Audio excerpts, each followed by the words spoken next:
Thank you so much for sharing your film and, of course, now sharing your time with us.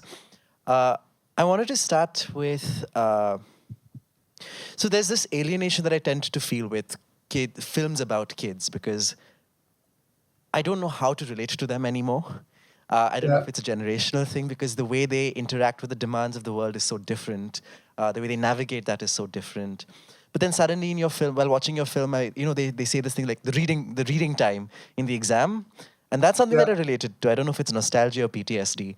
But and so there are these strange moments where I'm pulled into this world, and I wanted to start with that in the sense that as someone who is working on films with kids, and we will go to Chippa also in a bit in a conversation. How do you enter the world of children in order to co-create with them?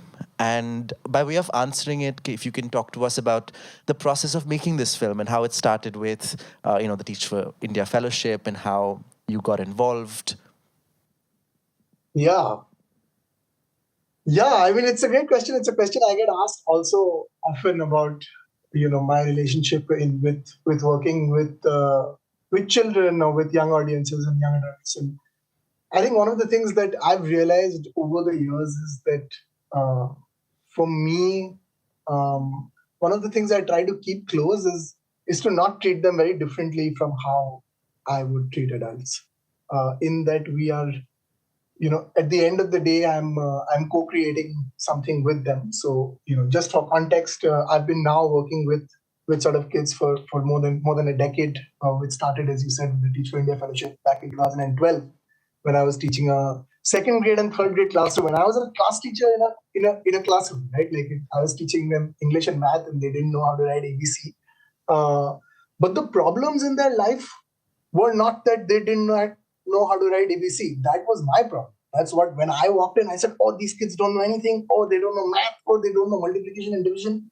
Uh, but for them, they had so much to say and nobody to listen to them.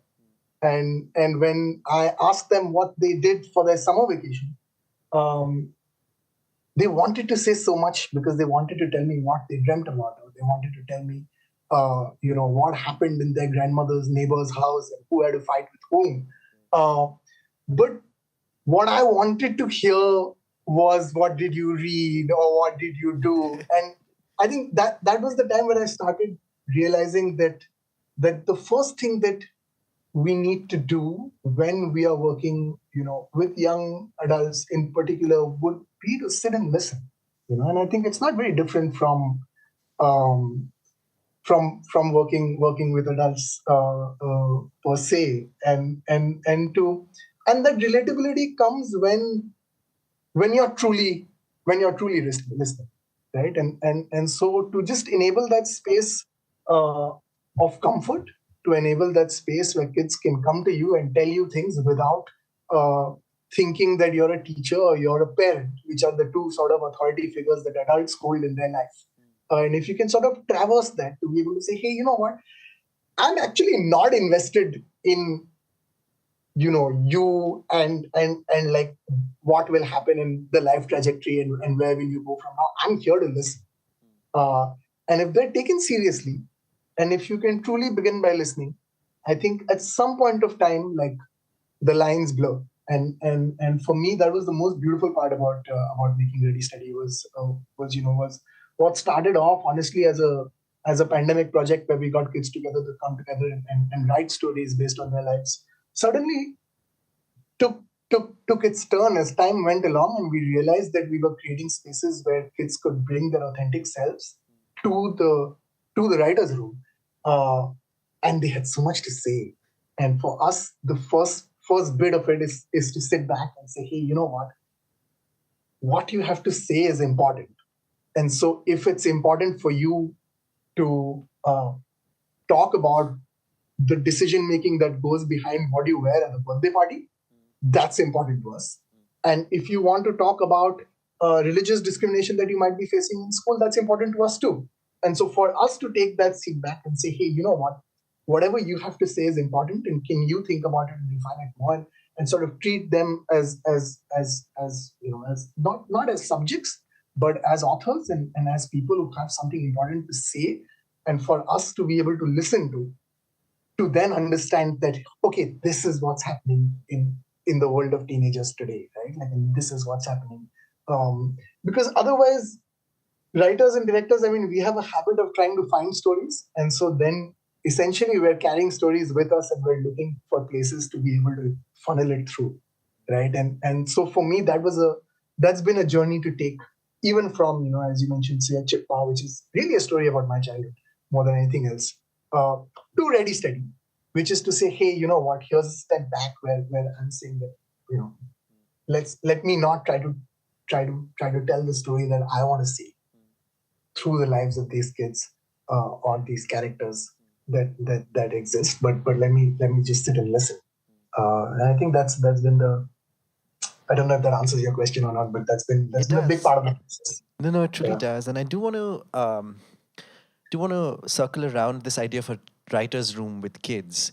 Yeah. And you just being there listening, taking down notes with this sort of ravenous appetite for stories. Does it get unwieldy after a point? Like, how many hours can you listen to them talking? Is there an inherent structure that emerges from these conversations, or do they come in with their structures that you have to then negotiate as a storyteller? Because there Yeah. are almost three levels of storytelling happening, right? They're living their lives, they're narrating their lives to you, and you're putting these lives together. So, Yeah. how is this brewing essentially in a writer's room? Yeah. I mean, honestly, we went about it trying to be honest to the process. We didn't know how exactly it would pan out, and we didn't have a structure in place that we could replicate. These are waters that have not been traversed too much, and so in a sense, we didn't really have references to go into. What we knew was that we wanted authentic stories to come out from these kids, and somewhere along the way, their responses started informing us of the trajectories that we were in, right? So in a sense, how the writers room functioned was that it functioned like a writers room functions, right? Like, which is to be able to say that there were a bunch of kids, and they were divided into few teams and said, hey, you know what, this is going to be your story, this is going to be your story, these are going to be your stories. And the only push from us was that we sort of wanted them to root their stories in realities that they knew, right? And so for us, we were like, hey, what if you were the protagonist of your stories and you were to move around those pieces? What would you say and how would you say it? And so a lot of the narratives are straightforward. So, for example, Jugni's narrative is a solo person, and she just knew from day one that this is the story she wanted to say, right? Like, because this is the story that she knew she wanted to say. And then there were other bits. So, for example, Saksham and Naman's bit is we put them together to be able to say, Saksham was struggling with his sort of IIT preparations, and Saksham was struggling with like his social media not growing. And we said, this is interesting because it's the only boy story amongst four and amongst five, and so to be able to say, what if we were to let you guys go into a room and come back with juxtaposing this against another, like what would that look like? And borrow as much as possible from your real lives, but don't let that stop you from telling the story you want to tell. And that was pretty much the process. And of course, it was long, it was arduous. The four stories that came out, and it was drafts after drafts. But it was them coming back and saying, "Hey, on two points, right? Like, this is what I want to say, this is how I want to say it." And then every time they would come back, and then we would have a sort of like system where the kids would listen to each other's stories and just give feedback and be like, hey, what, you want to try this, you want to try that? And then we would give a little bit of feedback, and then they would go back and take another shot at it and come back a week later with more ideas on the table. And it was truly co-creating in that space, in that sense, and us being there as a part of the process as equals. I shy away from saying that this is a film made by them or written completely by them, because we have been a part of the process, and there is no denying the fact that we were also voices on the table. But it was beautiful because it was it was just like it functioned. It had the same rules uh, that a writer's room writing a series or writing a show sort of has, right? Like, where you have bits and pieces that each writer has a responsibility towards, and then they give feedback on others, and then what eventually we come towards a space where we're saying, okay, now I think we're close to close to what we have. So which was a process in itself. And then the shoot sort of was a step two of this. So the writers' room itself was what we started off to do. Actually, when we started the project, we didn't know that the kids would play themselves. The idea was them writing stories based on their lives, and then we'll see. And then eventually, we came up with this idea saying that, hey, but what if the kids were to play themselves, and what if we were to have them in on the crew? And they were super excited about it. So we said, let's go for it. Why not?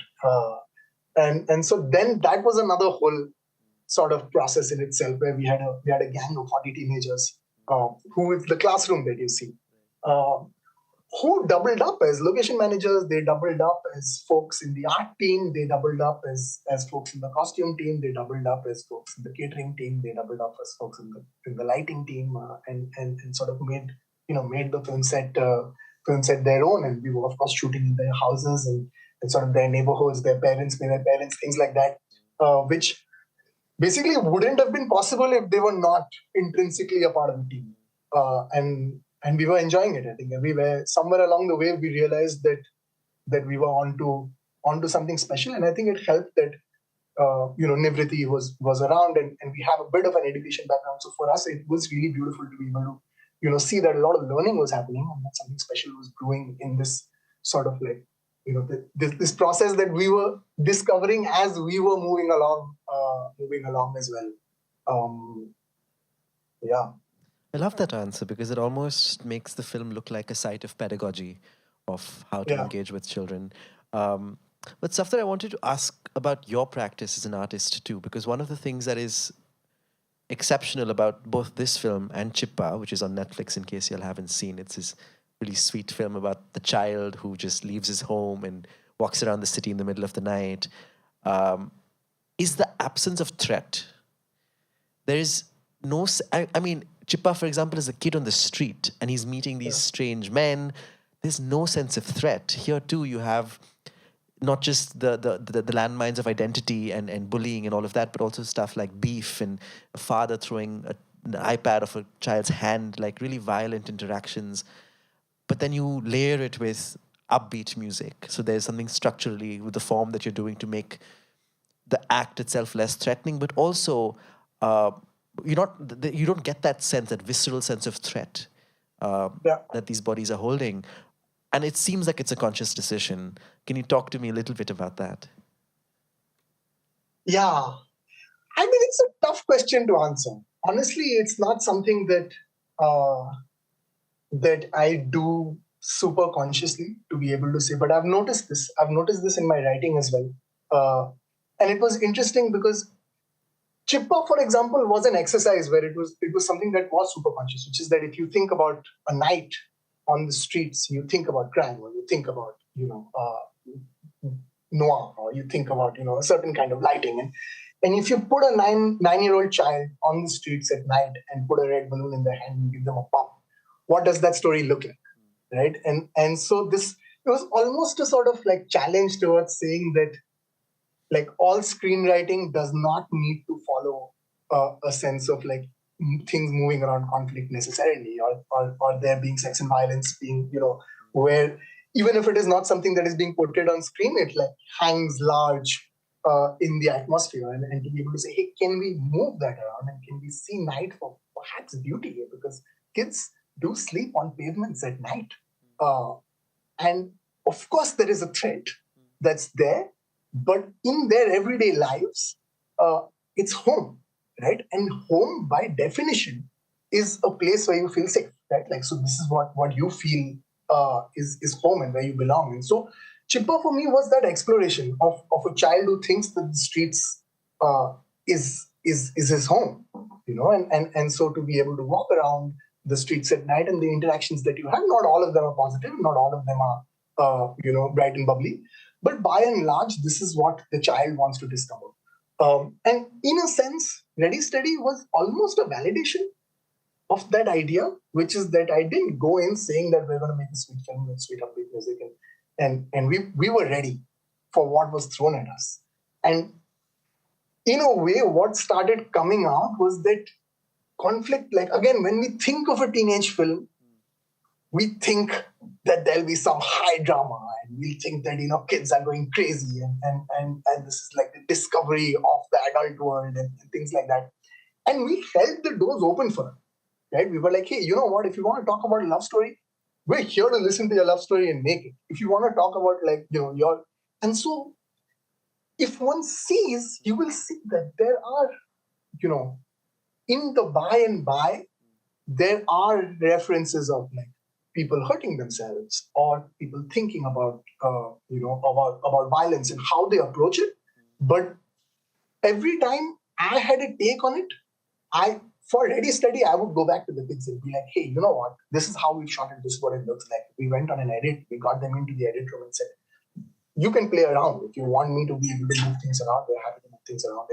And in a sense, I mean, this it's difficult to be able to really like put it down, because it's somewhere in between. Of course, an exploration to be able to say, I'm deeply interested in exploring, young lives and really listening to them and how they approach the world. Um, and by and large, I feel that kids move around with an implicit sense of trust. And it's up to us to be able to, hold that trust.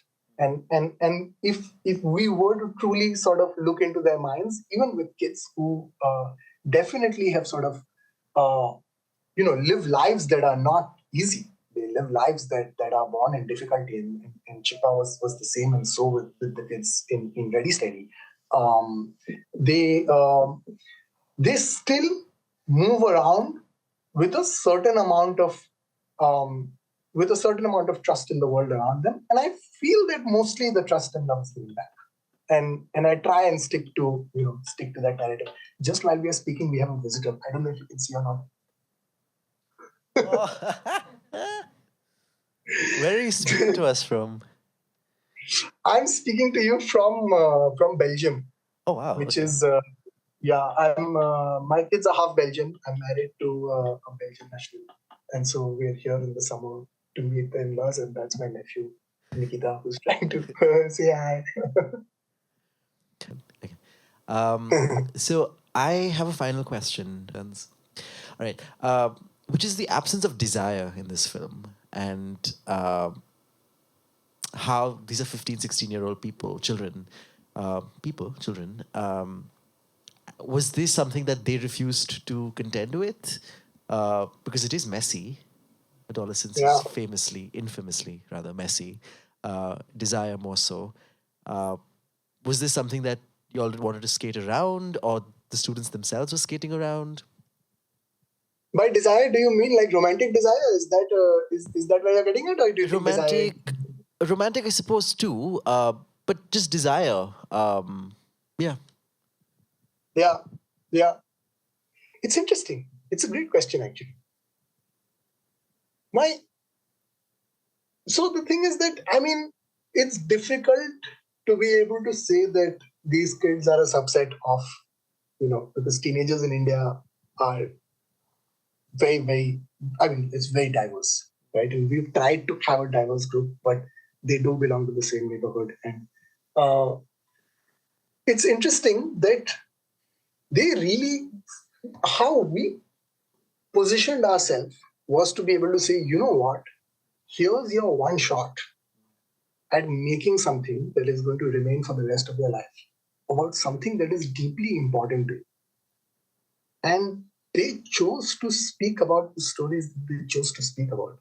I really wanted a love story very badly. And I was like, come on, somebody give me a love story. Like what is going on? And I think we see snippets of it, like in Saloni's story, for example. But that's pretty much it, and somehow there, even when you see Jumi, you would think that her narrative is driven by this want to go to this incredible, now she calls it like a Hogwarts style castle, right? Like the university, like the high school that she's at is a 12th century castle, right? Where there are dungeons and those are the dorms and things like that, right? It's by the Atlantic, on the Atlantic coast. It's crazy. And you would think that her journey is driven by her desire to attend a school like this or to go to Hogwarts. When in reality, it's absolutely not. she just wanted to leave home. And she was like, मेरे को कुछ भी मिल जाएगा मैं निकल जाएगा.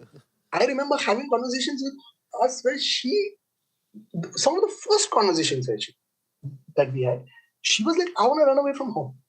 And so, if you guys like make a film about that, then great. But I can't stay here anymore. And so I'll do jobs and I'll earn some money and it's okay. I'll stay with somebody else. And we kept going back saying that, hey, this is not something that we can take on our hands, right? Like this is, and I remember like looking at everything going, how do we deal with this? Like, what do we do? And I think for a lot of these kids, they're so rooted in their realities. And I think a process like this makes them also sort of reflect on their realities a lot more than their desires, maybe, even though it probably is something that is important to them.